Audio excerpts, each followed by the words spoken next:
vital information. No, sir, I can't ring Mr. Boyd's room. No, they operated on him this morning. Yes, yes, they took it out.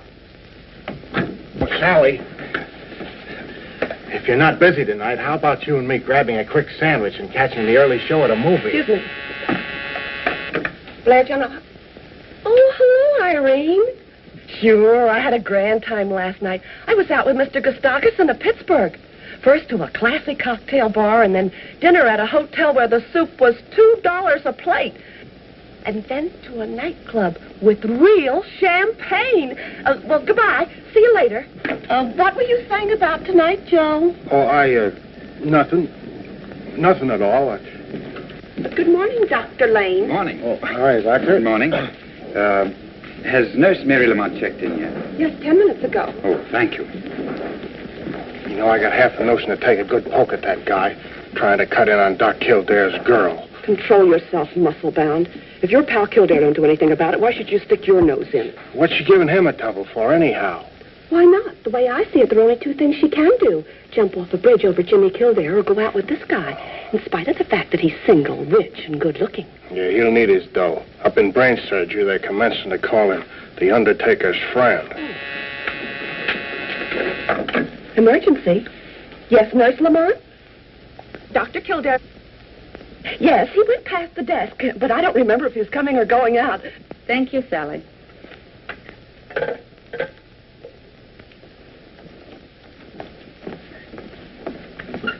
Is Dr. Kildare in? Dr. Kildare is in Dr. Gillespie's office. And everything is okay. Gillespie shut himself up in the other room. Thanks.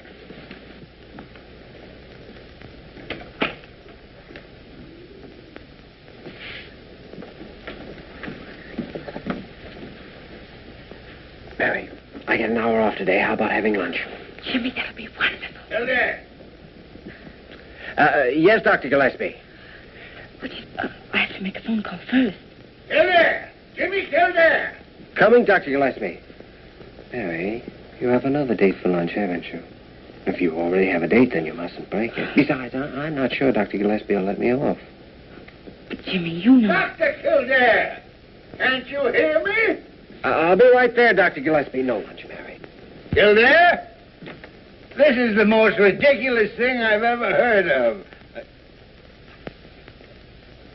Jimmy, you've had a pretty busy morning. Why don't you... What did you want, sir?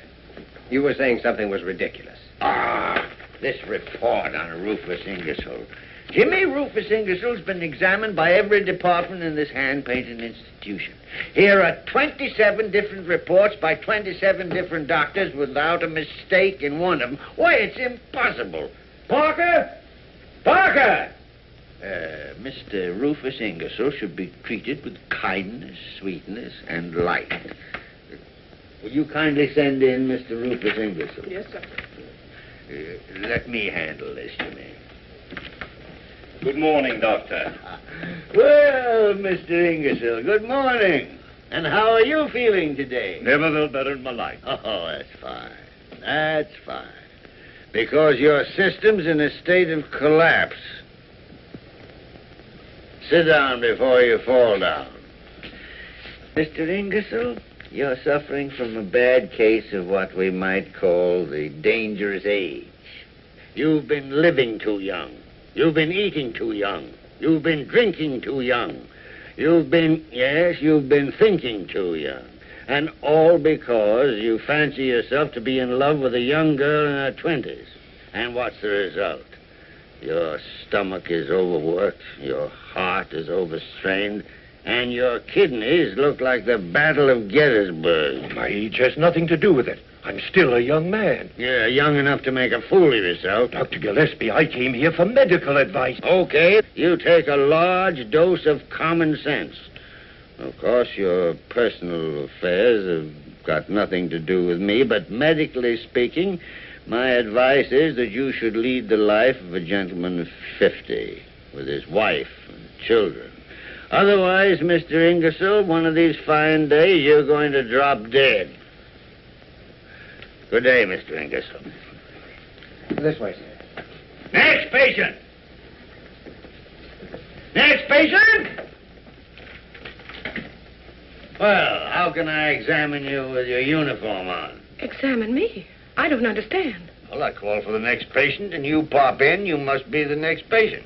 Have you forgotten Mr. Grayson's waiting in the next room? Why in the name of common sense didn't you tell me? Because you told me. Well, no, just shake a leg. Yes, Doctor. Oh, wait a minute. Tell Grayson we'll be in right away. Yes, Doctor. Hey, what's your opinion on Grayson? You think he's going blind? Well, case history shows an increasing pressure on the optic nerve. Every indication points to an enlarged pituitary gland. Oh, it agrees with my diagnosis. What do you prescribe? An operation. Removal of the tumor.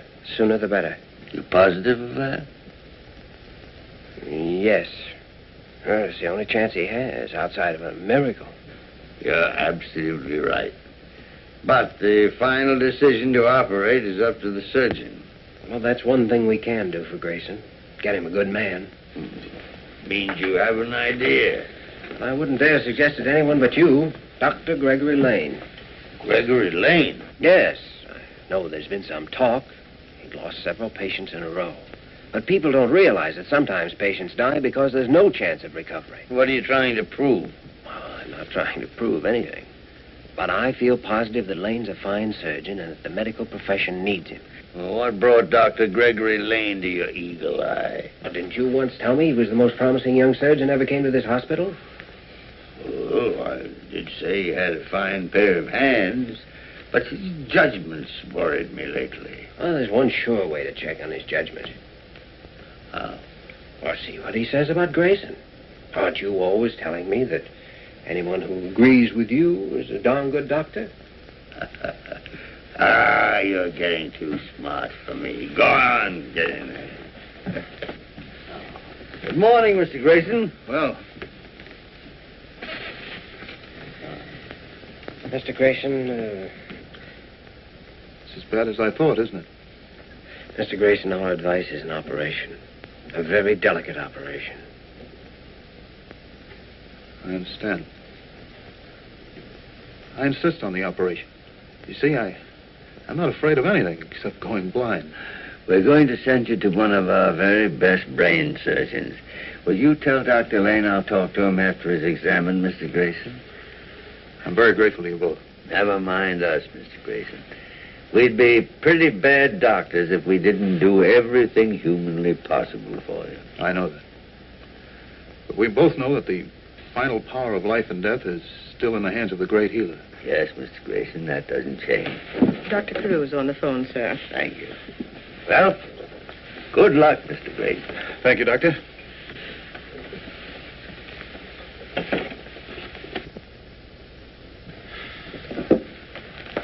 Hello, Carew. Well, how is the head of this gold-plated palace today? Oh, I'm fine, Leonard. Mr. Paul Messenger just phoned. You're to inveigle Kildare out to the Institute this afternoon. Dr. Squires will show him the place and offer him the job. Have you said anything to Kildare about it yet? No, not a word. But in justice to everybody, I'm going to do my best to make him accept. That's more than generous, Leonard. If you lose him, I know it'll be an awful blow to you. Blow? It'll be an earthquake. Well, since you're not going to take your hour off, am I right? And I want to talk to you anyway. Let's go and dig our graves a little deeper with our teeth. Miss Parker, lunch. Drat that Molly bird. If I don't drink at least one glass of milk a day, she hides my cigarettes. Yeah. I know it's good for me, but I hate this stuff. Yeah.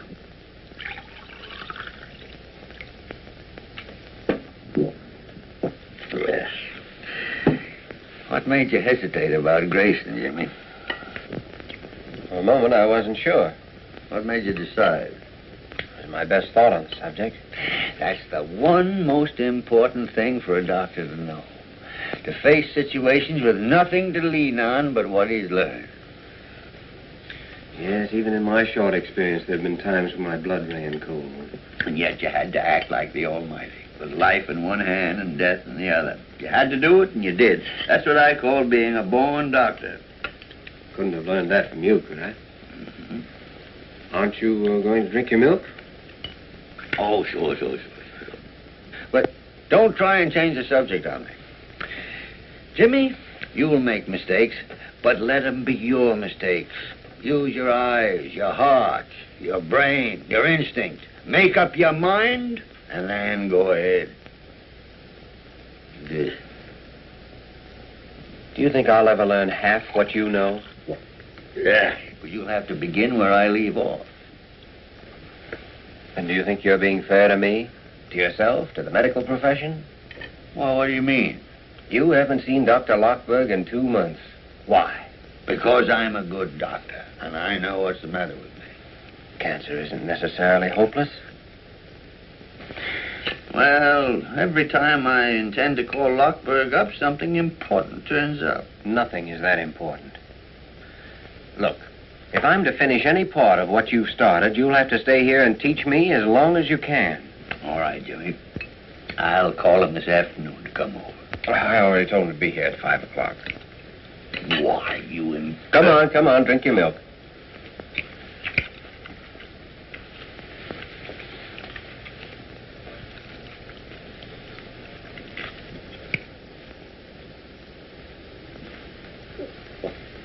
Well, the things people do for the sake of their health. Don't think you can hide from me, Dr. James Kildare. Look here, Molly Bird, this is my bedroom, and even the superintendent of nurses hasn't got any right to come barging in here. Be quiet. Dr. Kildare, Nurse Morgan informs me that you supplied patient 1124 with a new suit of clothes from the hospital emergency fund. Oh, yes, I did. But you see, Miss I see everything. You had his own suit burned. I ordered that suit burned as a public precaution. Oh, public precaution, my foot. Well, the man had nothing more contagious than a broken arm. I personally examined that suit of clothes and found definite traces of leprosy. Leprosy? Leprosy? Bubonic plague, housemaid's knee, and a slight trace of Scandinavian hookworm. Scandinavian hookworm, you fool. Besides, Molly, there was a job waiting for him if he had a good suit of clothes. Leonard Gillespie, you haven't drunk your milk. Molly, no matter what else you can say about me, I'm a man of honor. I said I'd drink 1 glass of milk, and 1 glass of milk I drank. Give me my cigarettes, please. Then how is the bottle still full? You'll drink this glass of milk or no cigarettes today.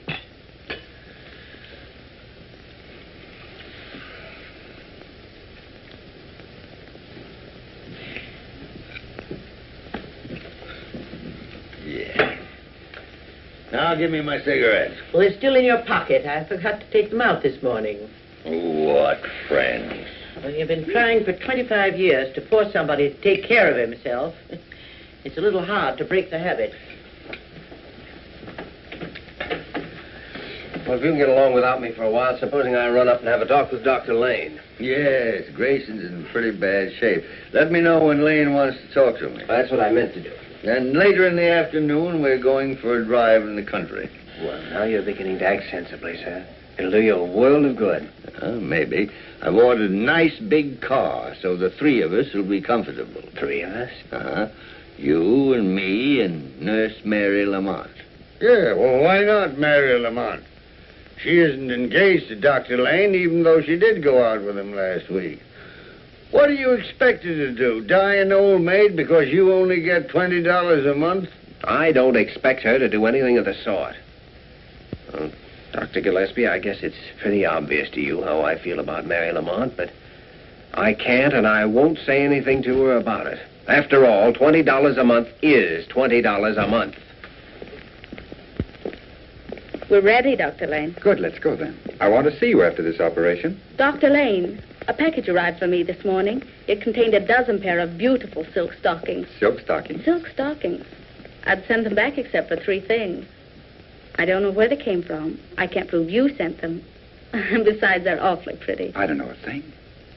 But I'll admit anything if you'll have dinner with me tonight. All right, Greg. We'll celebrate a successful operation. I need a successful operation. Oh, it's only the fools who are talking. Anyone knows mortality in brain surgery is high. Yeah, but you can't explain that to a dead patient. Dr. Gillespie still believes in you. You're operating on his patient, aren't you? I still believe in myself, Mary. But this time I've got to... We've got an operation to do. Come on, Nurse Lamont. How are you feeling, Mr. Grayson? Sleepy. That's from your shot in the arm. I'm going to do my best to fix you up as good as new.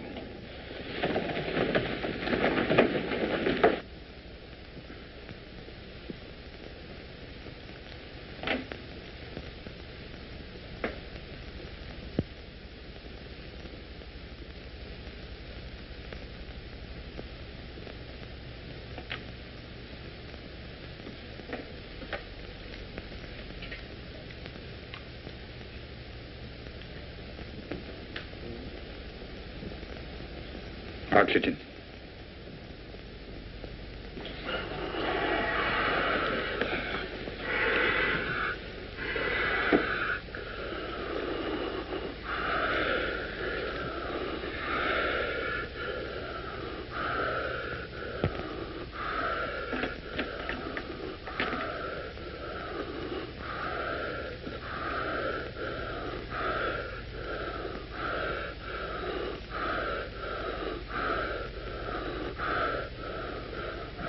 Adrenaline.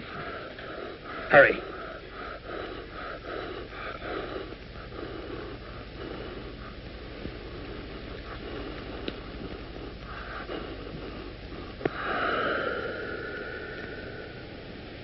Never mind the adrenaline.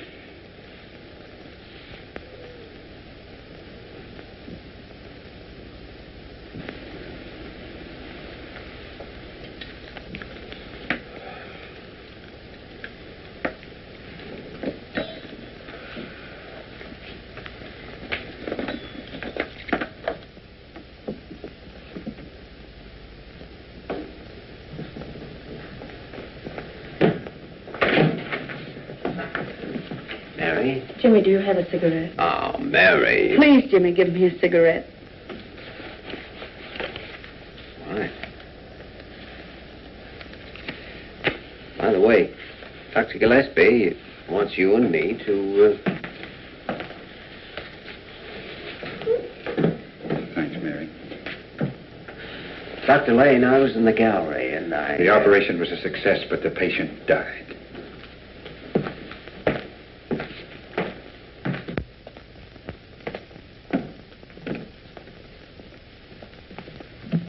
Mary.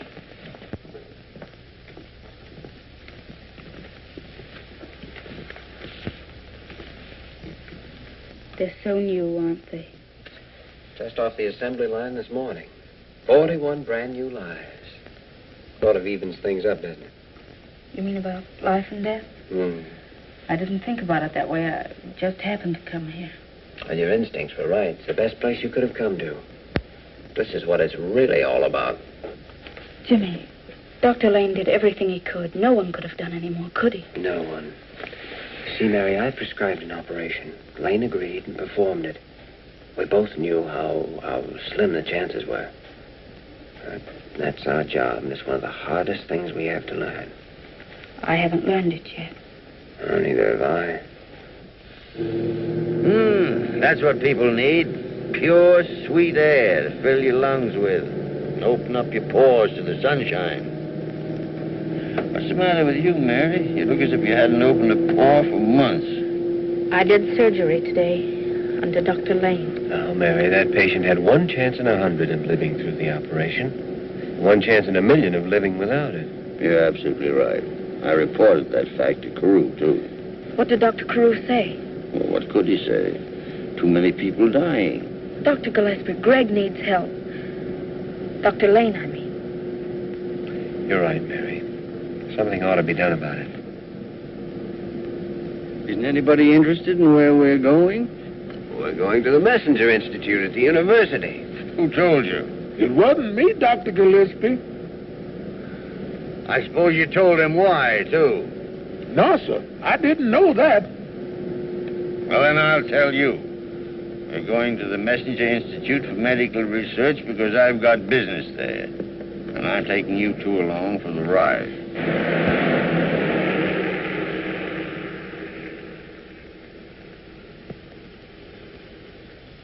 of Mr. Messenger's open-handed generosity, this building with its magnificent equipment is a shining example. Now, listen, Egghead. The eminent and imposing Dr. Squires was known as Egghead in medical school, for reasons you're both too young to know. Leonard, I once busted you in the snoot for that, and I'm just the guy who can do it again. Now, listen here, Squires. We all know this is the finest institute in America, but come to the point. Very well. The point is, I have a job for Dr. Kildare. Job for me? Well, if it hadn't been for me, it'd taken him 2 hours to tell you that. Dr. Kildare, Mr. Messenger feels that he owes to you his daughter's sanity, perhaps her life. Yours was a remarkable instance of correct diagnosis and treatment. I congratulate you. Well, tell him the job pays $500 a month. $500 a month? And you'll have a free hand here to pursue whatever research you choose. And if you tend to your knitting, when you're an old married man, you'll inherit Egghead's job, $20,000 a year. And that ain't hay. Well, why don't you say something? Don't stand there like a bump on a log. Well, it's the sort of thing you dream about. Dr. Gillespie, you knew all about this? That means you want me to take it? Do I want him to take it? You hear that, Egghead? These youngsters are hard to please.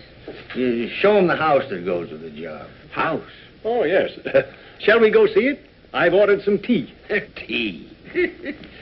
When I first knew him, he thought clean shirts were effeminate. Now he drinks tea.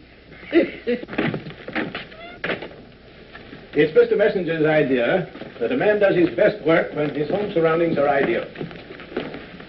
Thank you, George. You think you could be happy here, Dr. Kildare? Happy? Well, he'd be crazy if he couldn't. Well, you show around, Jimmy. It's your party, you know. I feel a little tired. I think I'll stay here and have a spot of tea with Dr. Squires. Maybe a crumpet or two. Well, Egghead, how am I doing? If I hadn't known differently, I'd have thought you really wanted him to take the job. This is the greatest opportunity Jimmy will ever have in his life. And if he takes it, all I've planned will come tumbling down around my ears. All jokes aside, Leonard, won't you have a cup of tea? Suppose I get you a glass of milk. Milk? Yeah. I'm so full of milk now, I'd be afraid to meet a calf. Isn't it lovely? This isn't true. This sort of thing doesn't happen. But it is true. You have everything in the world ahead of you. I wonder. Dr. Gillespie wants you to take it, doesn't he? Does he? He even bragged about the salary. You remember that. Well, right now, I'm not thinking about the money. But you must think about it. It's your future, your whole life. Who was it wanted you to see this house? It was Dr. Gillespie, wasn't it? Yes, Mary. He even talked about the future. That's what he said. I wish I knew what he was thinking. Well, shall we look at the living room? Mary, do you have dinner with me tonight? I've got a date. I'll get out of it, Jimmy. Hey, break it up, you two.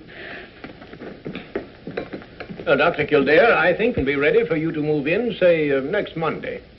You're very kind, Dr. Squires, and Mr. Messenger's generosity is tremendous, but I'm afraid I'll have to think it over and let you know.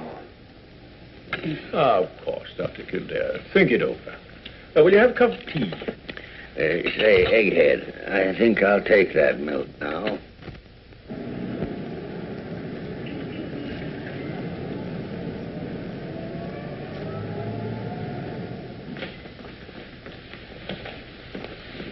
Good evening, Dr. Kildare. You're a sight for sore eyes, and why shouldn't you be? Short beer, Mike. Yes, sirree. Sure, and what more pleasant sight could there be than a fine young son of the old new suit and his own teeth stepping up to buy himself a good drink? How are you, Joe? Good evening, Doc. It'll be $30 any way you figure it.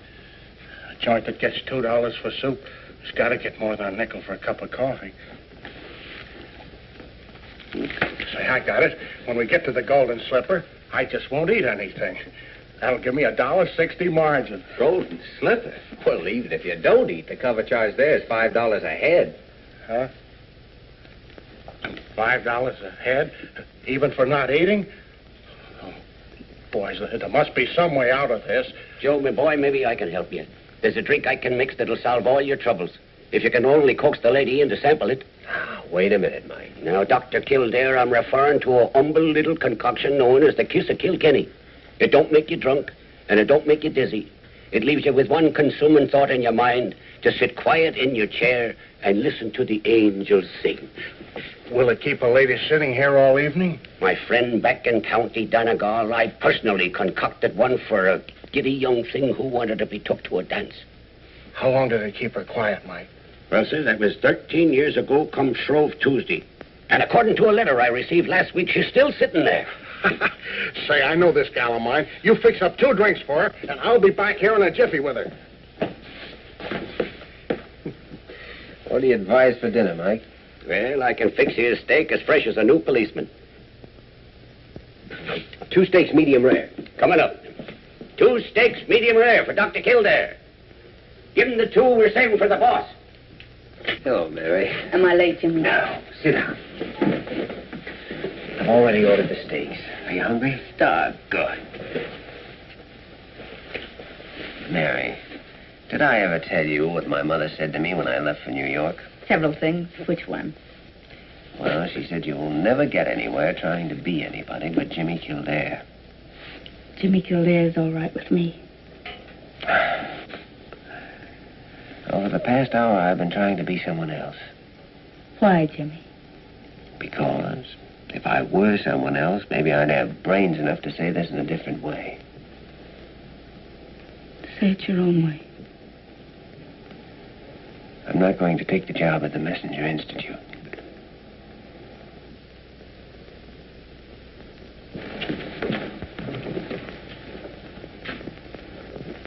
Miss Lamont, report to Superintendent Bird's office right away.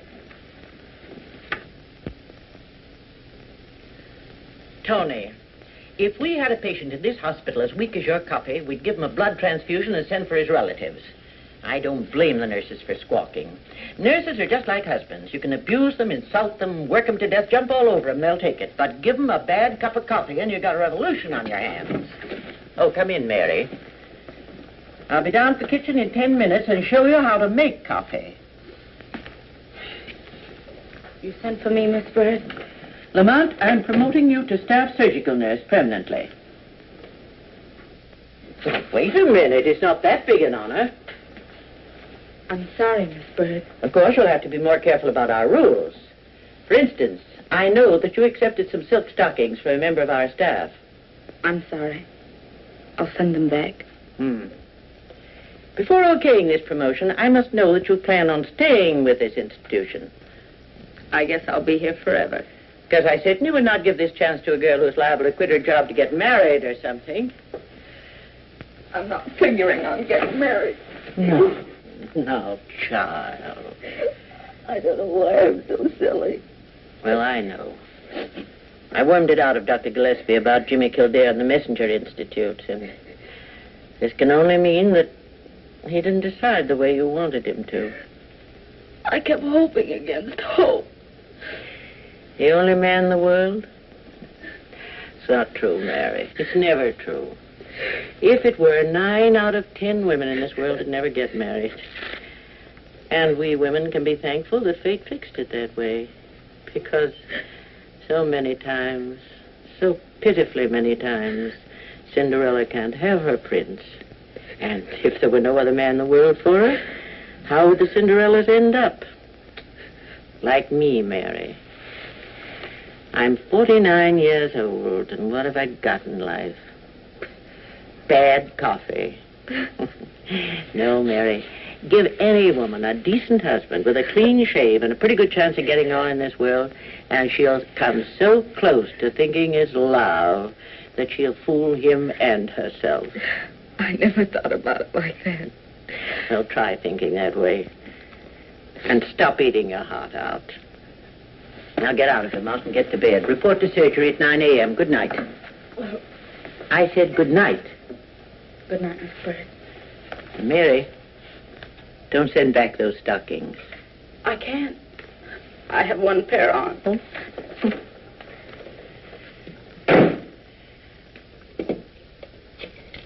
Hello. Superintendent Bird speaking. Beginning tomorrow morning, Nurse Mary Lamont starts as staff surgical nurse. Salary increase accordingly. She's to be assigned to Dr. Gregory Lane.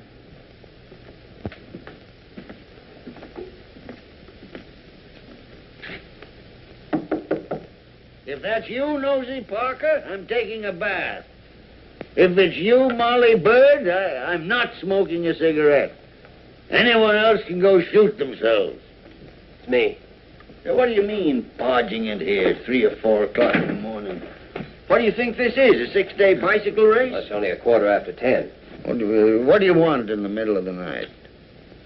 I'm not going to take the messenger job. Why, you unmitigated young upstart. Do you realize, Jimmy, you'll never have another opportunity like that as long as you live? I'm staying here because I'm selfish.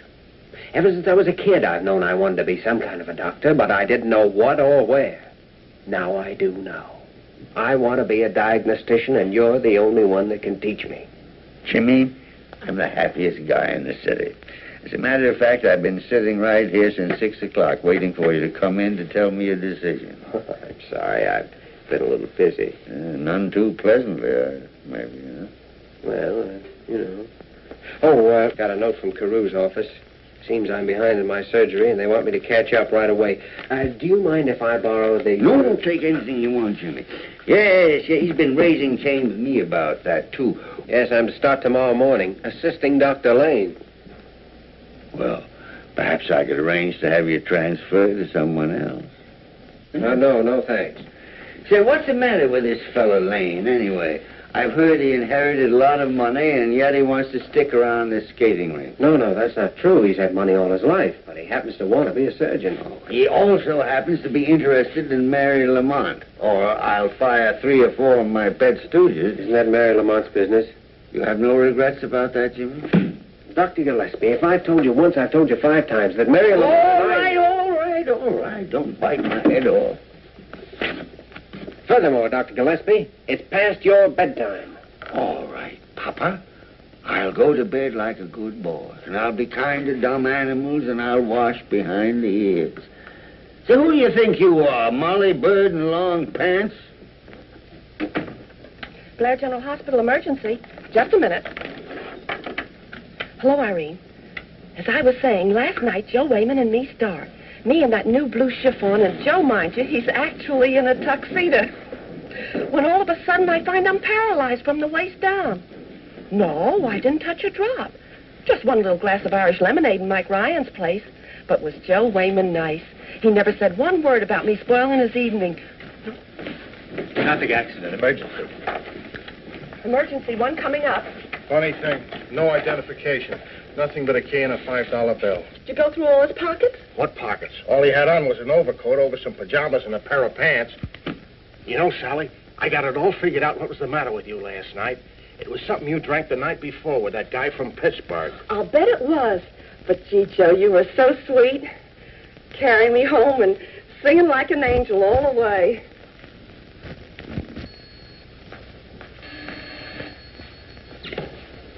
This is Surgery B. One coming up? Okay. There's a case coming up from emergency. Good morning, Doctor. Oh, good morning, Doctor. I'm assisting you. I have some surgery to catch up on. Oh, I'm glad to have you. I had some pretty unkind thoughts about you last night, Kildare. Last night? Yes, I had a date with a very pretty girl for dinner right up to dinner time. Oh, I'm sorry. Maybe you are, but I still had dinner alone. Well, it's nice having you around. I can keep my eye on you. Here's the X-ray, Doctor. Increasing intracranial pressure, pulse slowing, temperature rising.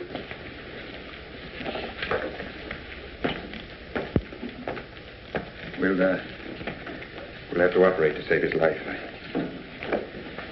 I'll get him set. What day is this? What day is this? Wednesday. Wednesday? Good. I thought for a moment I'd missed it. Missed what? Friday at noon. I've got to... Now, look, you have a head injury. A skull fracture, and I'm afraid we'll have to operate. Operate? What's this for? It's to help you rest, to quiet your nerves. How bad is my head? Why don't you just put yourself in our hands? We'll do everything that possibly can be done. You mean I might die? With an immediate operation, you have a very good chance of pulling through. I won't be operated on. I've got to get out and be... Oh, if you get up now, you may not live to reach the street. At 5 years of dying, I won't be operated on. Oh, you want to live, don't you? No, if I couldn't die now, I've got to live till Friday. What about Friday? Who are you? What's your name? Perhaps we can help. How could you tell?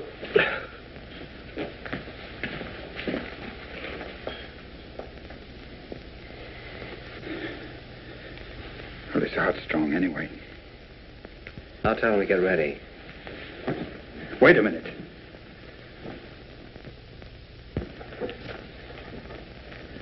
Maybe we'd better put him under observation for a couple of days. What?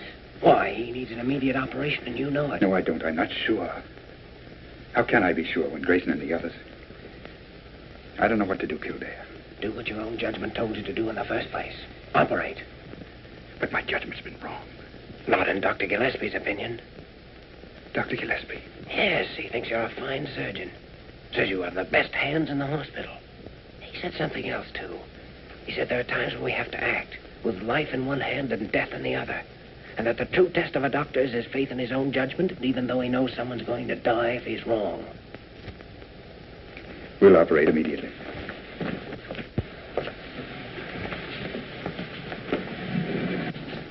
This patient has refused the operation, but I take full responsibility.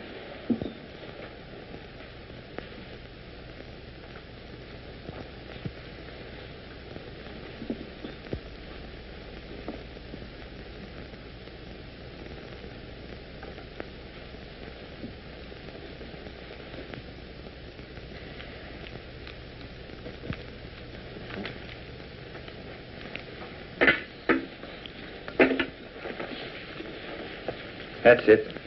Take him away. How's the pressure? Fine.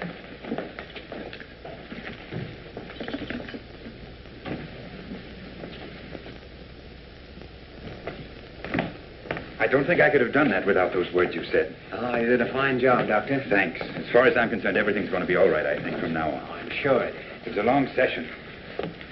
Well, it's time for lunch. I'm on office call this afternoon. 9 o'clock tomorrow morning, please, Doctor. Yes, Doctor. It was a beautiful operation, Doctor. Maybe now we'll have something to celebrate. Let's. Tonight? All right. Swell.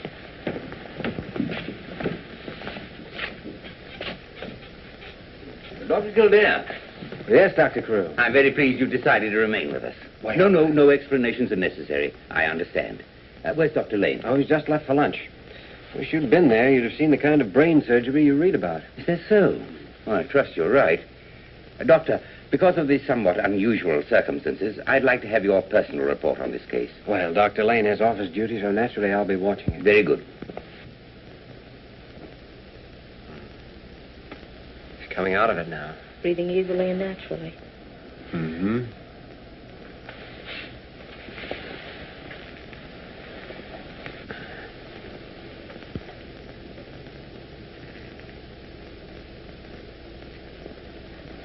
What day is it?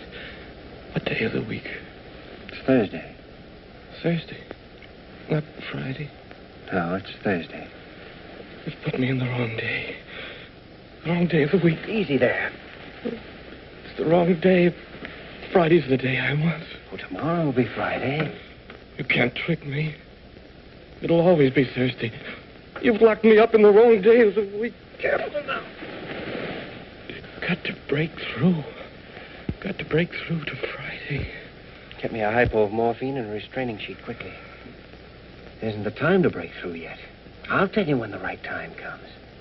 You'll tell me? Yes, I promise. We'll start planning right now. If you lie still and help save your strength. Who are they? Oh, they're going to help us plan. And I'd better give you this. You'll need all the strength you can get. Now close your eyes. That's it. Get that restraining sheet on him quickly. Doctor? What's wrong? There's some mental disturbance. I had to give him a hypo. Couldn't it be the effect of the anesthetic? I'm afraid there's no doubt. His mind's gone. But if you hadn't operated, he'd be dead now. His brain's dead. What good if the rest of him's alive? You were there, Kildare. You saw everything. I didn't make a single mistake, did I? Not one. Well, and how's the patient? Why, that's a restraining sheet. Yes, I thought it was wise. The patient showed signs of becoming violent. Violent? Dr. Lane, what is this? Do you mean to say that your patient has lost his mind? Apparently. Apparently. Dr. Lane wasn't here when the patient recovered consciousness. But you had the patient restrained because, in your opinion, he's now deranged. Yes. I see. Dr. Lane, remove your patient to a private room. It's the least we can do. Then I'll see you in my office. Dr. Carew, you'll want me there, too, won't you? No, this is Dr. Lane's responsibility only. Oh, nevertheless, I'd like to be there. Don't stick your neck out, Kildare. It's my neck. Dr. Lane, I freely concede that a doctor constantly has to make decisions, to operate or not to operate.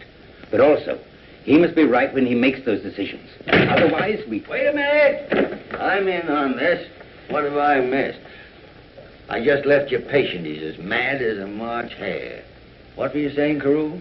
Dr. Lane has made one too many mistakes. Dr. Gillespie, I was just saying that in this last case, I urged Dr. Lane to operate. I hesitated a moment, but the decision to operate was my own. Well, then why is Kildare on the carpet? He isn't. He insisted on being present. Look, let me settle this thing once and for all. I decided to operate, and in a similar case, I'd do it again. Good. Now we know where we stand. Right. Dr. Lane, errors of judgment are difficult to prove. But in this case, you also performed the operation without the patient's permission, violating his legal right. His legal right to die? If you please, Dr. Kildare. You, Dr. Lane, have placed this institution in a very serious position. You're suspended from duty pending a hearing before the hospital board tomorrow, Friday at noon.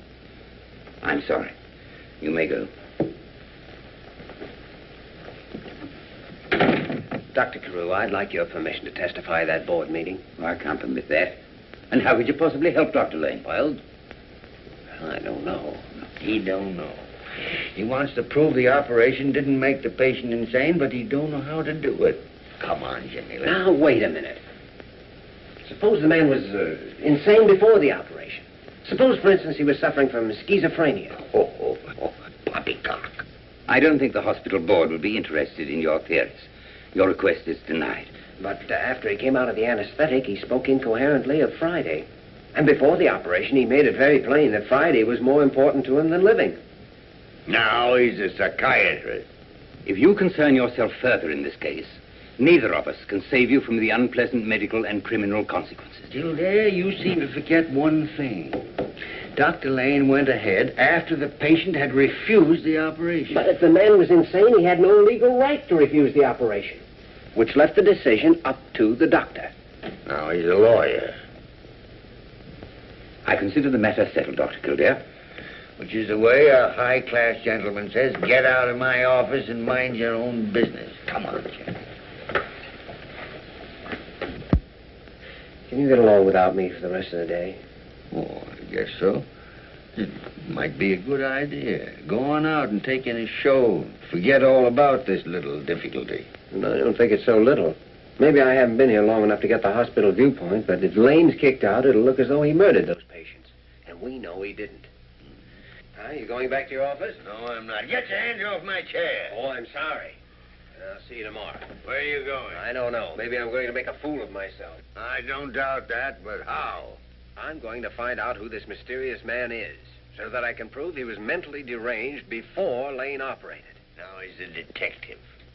Listen, Sherlock Holmes, there are 7 million people in this town. How do you expect to track down the identity of one unknown lunatic? If you get yourself tangled up in this Lane affair, you might as well hunt yourself a new job, because I need an assistant that works for me. Now play that on your harmonica. Although you're a great man, a magnificent man to head this hospital, but you don't know any more about handling Jimmy Kildare than I do. I'm upset myself. I hate to have to do this to a nice young fellow like Lane. In the old days, they used to draw and quarter 'em, nail up their heads on London Bridge. Today, we're not that merciful. When they kick over the traces, we have to throw 'em out and let 'em die of broken hearts. Listen, Mr. Gustafson, you may be a big man in Pittsburgh, but you're no gentleman, you gorilla. You take a girl out and fill her full of fancy soup and poison champagne, and the next night I can't move a muscle. Oh, I'm all right today. No thanks to you.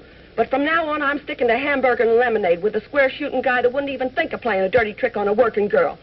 Goodbye, rat. Emergency. No, I haven't seen Dr. Kildare for an hour. He went out of here in his street clothes, said he was off for the day. Sure, if I see him, I'll tell him.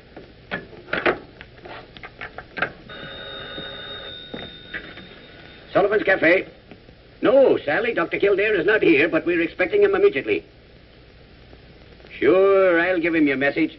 Hello. Sally, here's the doctor. Hi. Like, Joe Wayman or Foghorn come back yet? No, my friend. It was no easy task you gave them. Finding out about this mysterious crazy man is like looking for a needle in a haystack. Oh, don't I know it. His clothes are just stock garments sold by the thousands. The locksmith you left the key with says it's from any one of 1,000,000 doors in New York. That is, if it's not from Chicago or Boston. That's what I was afraid of.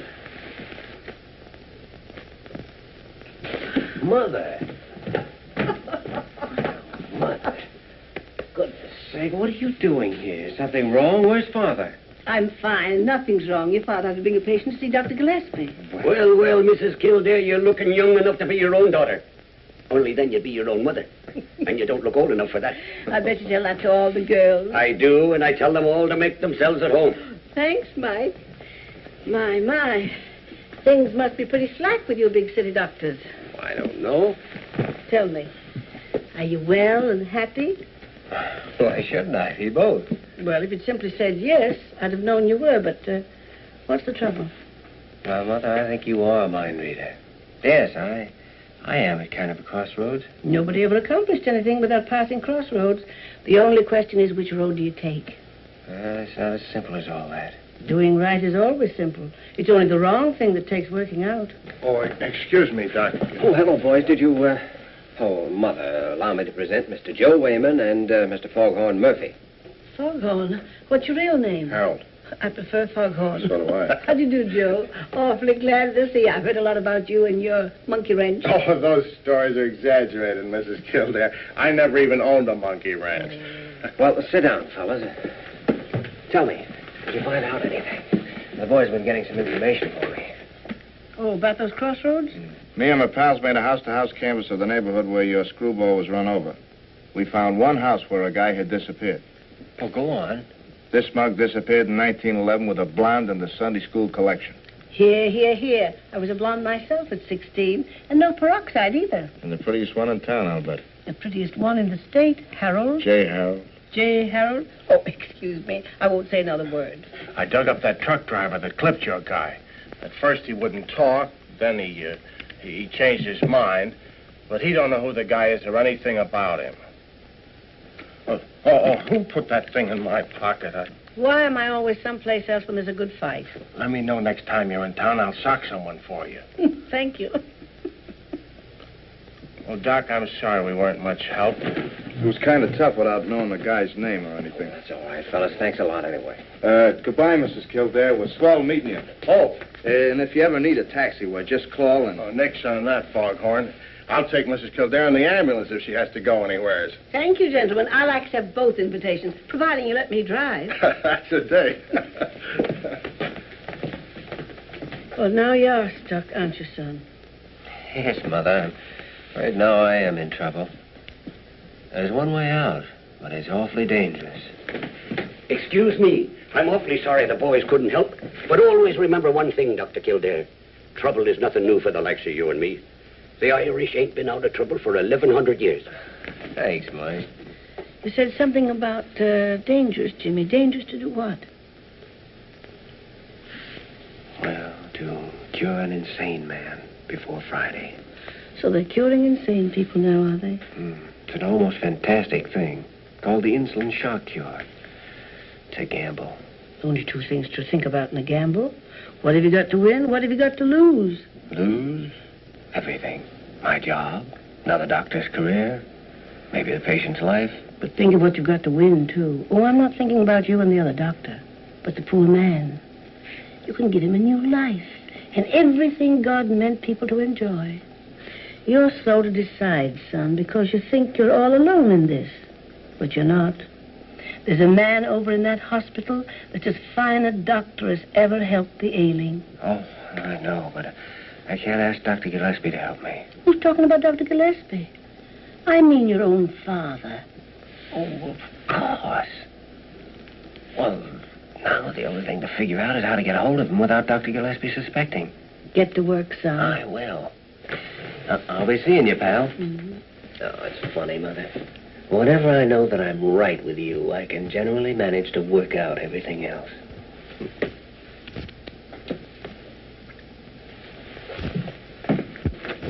Joyner? Joyner? Oh, I wonder if you'd do a favor for me. It's awfully important. Precisely 6:30. I'm leaving here to meet a young female person whose boyfriend is confined to room 714 with a broken leg. Until then, I'm going to lie quietly and conserve my manly figure. Oh, you're going to make a phone call for me, and then you're going to take a walk for about half an hour. And furthermore, the young female person has bright yellow hair and practically no brains. Dr. Joyner, if the young lady is free for the evening because her boyfriend has been forbidden visitors, by your orders, of course, I could easily report that in. Oh, no, don't shoot. Who do you want me to phone? Gillespie's waiting room. Oh, Dr. Stephen Kildare. Just a minute, please.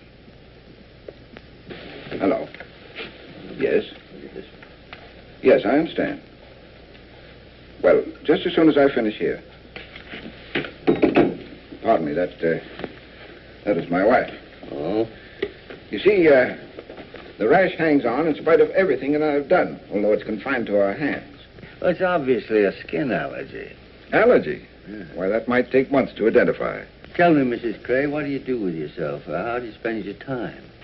I don't do anything, as long as I get my check from my son, keep the frost off my petunias, and play a little mahjong in the evening. Mahjong? Mahjong? See, I've heard of trouble with mahjong sets. The lacquer contains sap from a Japanese tree of the sumac family. That could account for the skin disease. I could believe anything about that mahjong set. My daughter-in-law sent it to me. Julia, you didn't take it with you to the Yellowstone last summer, did you? I did not. You can't play mahjong on horseback. You see, when she came back, her hands were all cleared up. Well, there you are, Dr. Stephen. You got it. Suppose we keep Mrs. Gray here for a couple of days and fix up this rash, and then when you go home, take up solitaire. In the meantime, we'll put her across the hall in that nice big room, 370. Oh, Dr. Gillespie, which the rich Mrs. Van Allister has already paid for until Tuesday. I sent her home this morning. Nothing wrong with her, but too much money. Goodbye, Dr. Gillespie, and thank you. As long as Dr. Stephen did all the work, I don't owe you a cent. Goodbye. Sit down. Well, I'm ever so much obliged to you, Dr. Gillespie. Well, I've got to run along now. I'll be back. Next patient. No, hold the next patient. Come in. Say, Parker, did you notice that I said anything to offend Dr. Stephen? Or was it my imagination that he was acting strangely? I wouldn't know anything about that, but if it was his wife on the phone, he's married to a woman with a bass voice. Hello, Jimmy. Oh, hello, Dad. What is all this? Please sit down. Why all the mystery? Is anything wrong? Dad, what do you know about the insulin shock cure for insanity? Insulin shock? Why? Well, tell me, have you ever actually seen a cure effected? Yes, I have. And it was one of the most terrifying things I've ever seen in all my life. Ah, but it worked, didn't it? Yes. Yes, it worked because it was performed under the most ideal circumstances, with cases that had every chance of surviving. Well, then you've never seen insulin tried when the patient wasn't in perfect physical shape. Oh, no. No, in case of any injury, especially to the head or the brain, they wouldn't dare. But, Jimmy, stop dodging the issue. If you need any help, I'm your father. I'm sorry. This is my problem. I know it is, Jimmy. And I don't want to interfere. I'll tell you how you can help me. I've read everything about insulin shock. I know all the theories. But I want you to tell me everything you saw. Don't leave out one detail. Right from the beginning. Well, Jimmy, insulin shock causes the patient to revert backward through every stage of evolution. At the dictates of his shocked brain, His human body attempts to simulate all the actions and mannerisms of each successive step. Back through the ape, the bird, lizard, fish, and so forth. This abnormal effort involves the most horrible convulsions.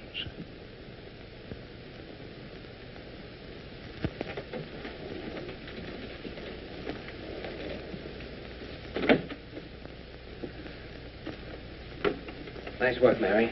It was easy enough to switch places with Irene. She was dying to get the night off. Look, Jimmy, I haven't said a word about this to anyone. You know I wouldn't.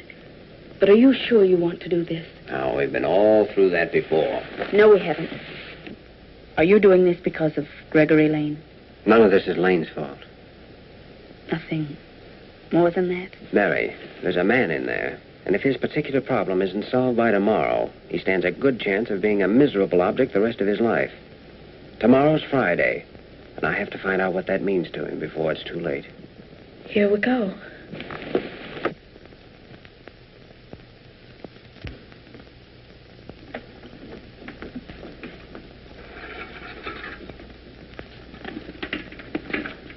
I don't know a thing about this insulin business.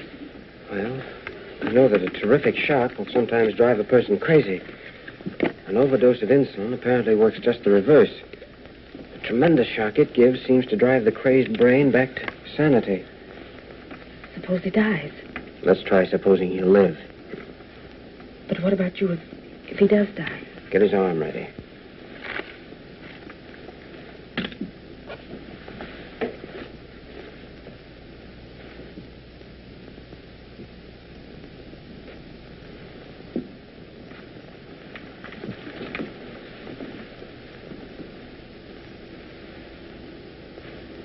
How long does it take? 5 hours. 5 hours?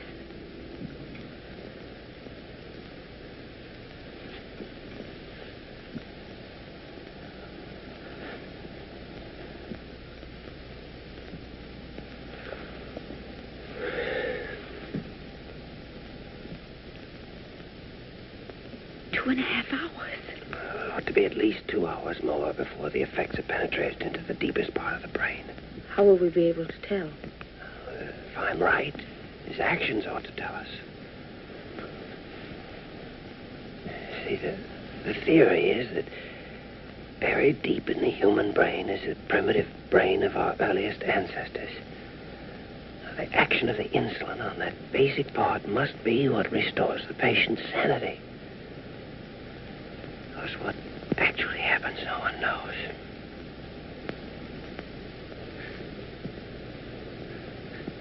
Here it comes, Mary.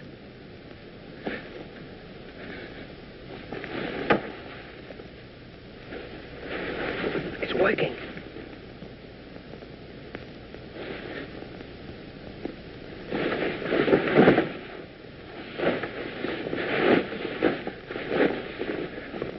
You see, the brain is starting to travel backwards.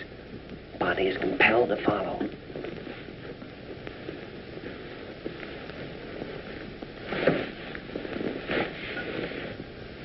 The hands are beginning the first primitive movements. It's as an ape might cling to a tree.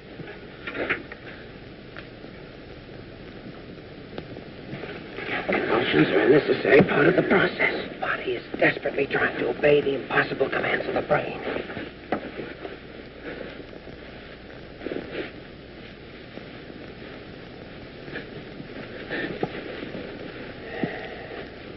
You see, all the thousands of years of human evolution, progress of frantically fighting, the muscles must obey.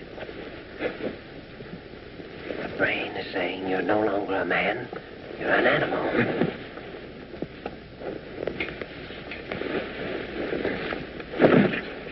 Pupils are dilated. Pulse is increasing.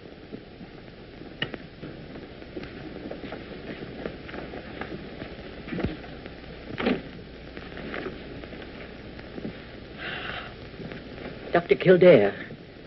What do you want? There's been a change of nurses in this case without my knowledge or permission. I did that. Dr. Kildare, what you're doing with this patient is between you and your conscience. Or between you and Dr. Carew, which might be worse. Molly, please. But personally, I think you were born to be hanged. Do you think she'll tell anybody? On the pillow. Watch his head. Jimmy, how long do these convulsions keep on? May get less.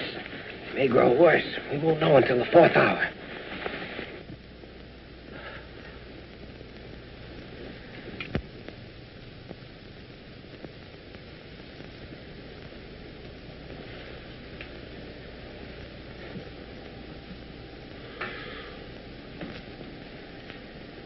How long has it been since he's moved? Over an hour. It's time. Glucose and tube ready? Glucose. Yes. Temperature. This can't be right. 86? Nobody can live at that temperature. 86. Seems impossible, but it's true. These cases can survive temperatures that otherwise would mean certain death. Reaction to light. Lid and corneal reflexes sluggish. Ready with the glucose. Give me the tube quickly. His brain is completely released. If we let him stay too long, we'll never get him out of it.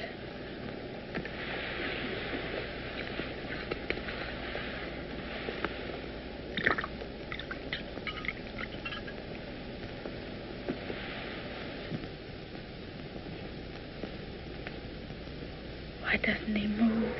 It'll take a little while for him to absorb the glucose. The insulin's burned out every bit of sugar in his body. The glucose will restore it. Well, the miracle of insulin shock is that 1 minute you have this, and the next minute, if you're lucky, you have a sane and normal person. But if he doesn't come out of it, then we'll have killed him. Can you hear me? How are you? How do you feel? Oh, if I only knew his name. Listen, it's Friday. Jimmy, he's dead. Quiet. Can you hear me? How are you? Can you hear me? How are you? Can you hear me? How are you? Can you hear me? How are you? Can you hear me? How are you? All right, I guess.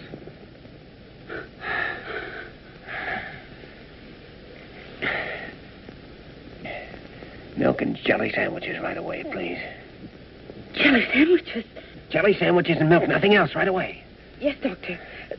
Yes, Doctor.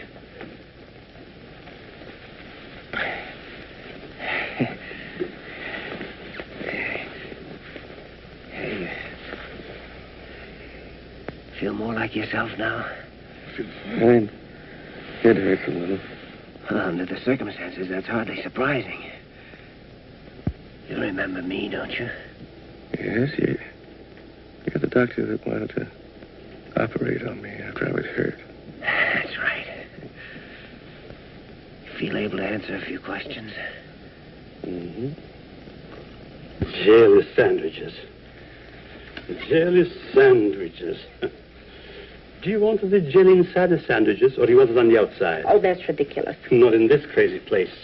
I make coffee for the king. He raises my salary. I make coffee for the general. He kisses me on both cheeks. I make coffee for Molly Bird. She sends it for my relatives. Take them away. He's fine now, Mary. Just give him that food and don't let anyone talk to him until I get back. Back? Where are you going? I've got the answer to this whole business, the thing that was locked up in his poor, twisted brain. Now, listen, Mary, there's no time to explain now. But remember one thing. No one's to see him, and no one's to talk to him. Because if anyone questions him before I get back, it's liable to ruin everything. Do you understand that? Yes, Doctor. Well.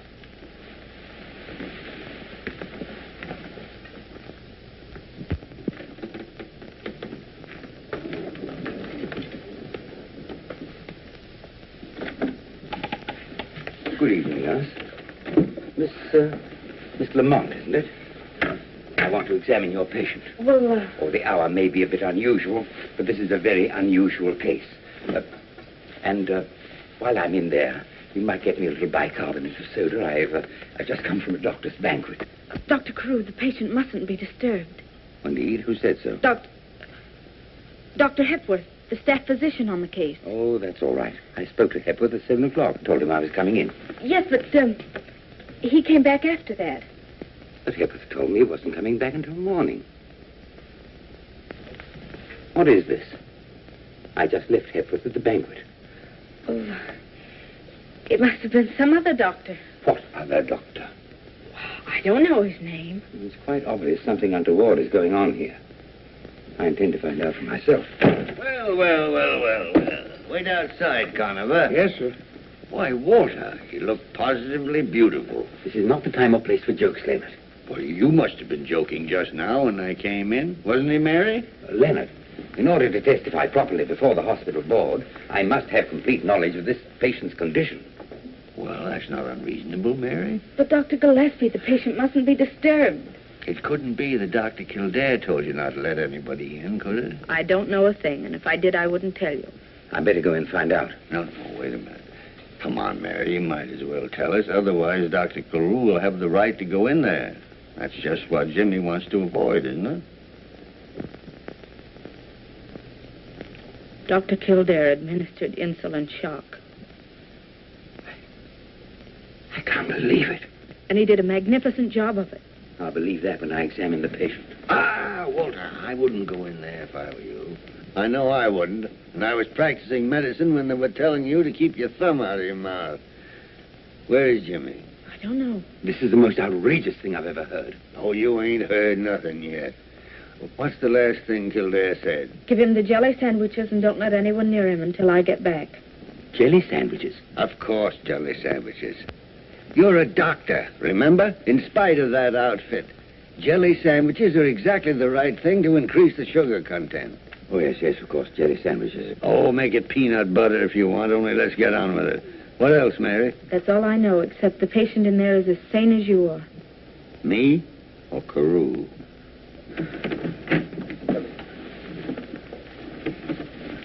Dr. Kildare.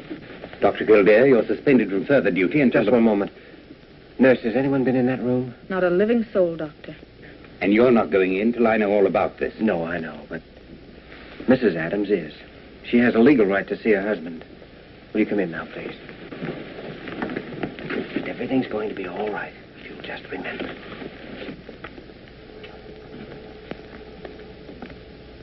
Oh, my dear. I've come back, Henry. Back to stay. If you're going to stay, everything will be all right now. Now, Kildare, just to satisfy the curiosity of a senile old man, make it 2 senile old men. That'll take you in, Walter. Of course, the treatments will have to be continued. Adams has been a mental case for months.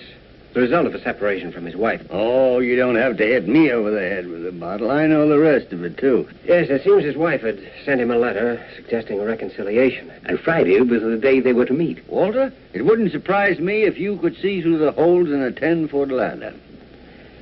Jimmy, how long did he wait for her to come back? About 5 years, Mary. Well, at least I think it's been established that Dr. Lane's operation did not cause schizophrenia. Or do I have to hit you over the head with a bottle? What can I say? I've been wrong. Sometimes I wish that anybody but me was running this hospital. Walter, in the boss's job, even when you're right, you're wrong. Thanks, Leonard. Regardless of the hour, I shall go immediately to Dr. Lane and offer him my personal and professional apologies, which will make me very happy. Well, that's fine, because Dr. Kildare's working for you, beginning tomorrow morning. Working for me? Yes, Kildare, I warned you. You're no longer my assistant. You're fired. But come on, Walter. This has been a nice little case. But there are 1 million people in New York that need doctors. Perhaps if we get a little sleep, we can help them. Yes, but, Leonard, half the time I don't know whose side you're on. Well, 3/4 of the time I don't know myself. Jimmy, did you hear what he said? It just doesn't make sense. Let's not talk about it now. But all your plans, all you'd hoped to do. Say, I have half a notion to go up and give that rambunctious old fossil a piece of my mind. Keep your shirt on, Mary. Oh, you men make me tired. What is it, Jimmy? You asked me how long he waited for her. 5 years. Well, Mary, the reason I've never said anything to you about anything is because I didn't think it fair to even ask you if you'd be willing to wait as long as we'd have to wait. Perhaps I'm going too fast. There's a good-looking guy in this hospital named Gregory Lane who's in fine favor with the powers that be and has a lot of money. Well, maybe we can find a nice girl to introduce him to. Oh, and I presume we're engaged to be married. Jimmy, I saw the look on Mrs. Adams' face, and 5 years are going to be just nothing. Well, then will you wait just 5 minutes? I'll be right back. Oh, now where are you going? I'm going to give that rambunctious old fossil a piece of my mind. Hold everything.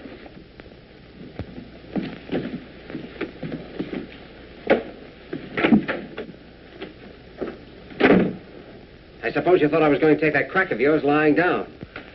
9 goes on the 10. And isn't it nice to be alone? Well, I want to tell you something. You can't fire me because I won't be fired. And if you do fire me, I won't stay fired. Oh, the Lone Ranger, huh? Hi-Yo Silver. You make me feel like a fool. You said you were going to make a fool of yourself, didn't you? Well, who was it said you have to have an instinct for diagnosis and the courage to follow it up? I did.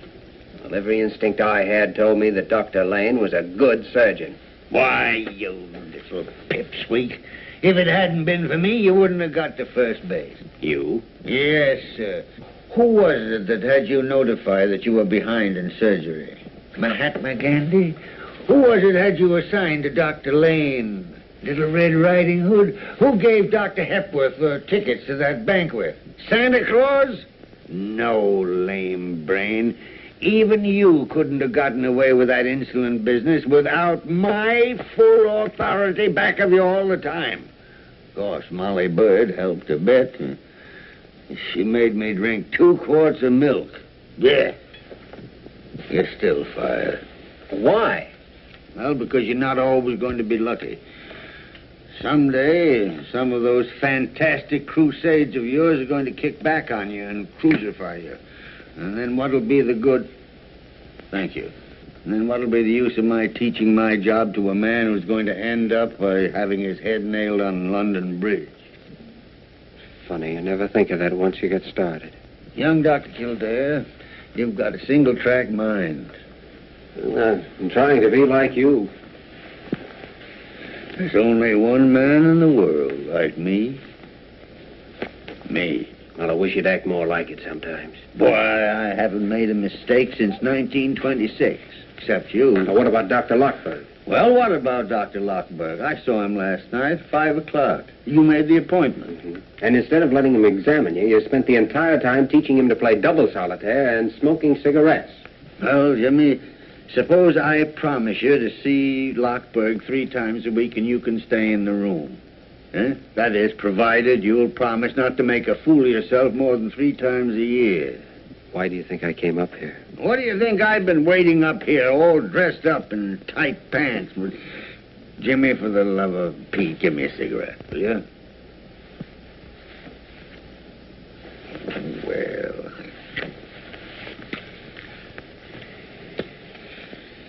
Guess there's only one thing left to do now, and that's tell Dr. Lane about Adams. I'll go do that now. Oh, no. That'll keep until tomorrow. Oh, no, it won't either. Lane's waiting in his room. I telephoned him when I left for Mrs. Adams. Well, I'll go along with you. Well, I think you better know. Oh, yes. Conover? Where is that sleepy rascal? Well, I'll give you a hand. Unless you'd rather not. No. Go ahead, Jimmy. You push. As long as I know you're back there, I know you're not in any mischief.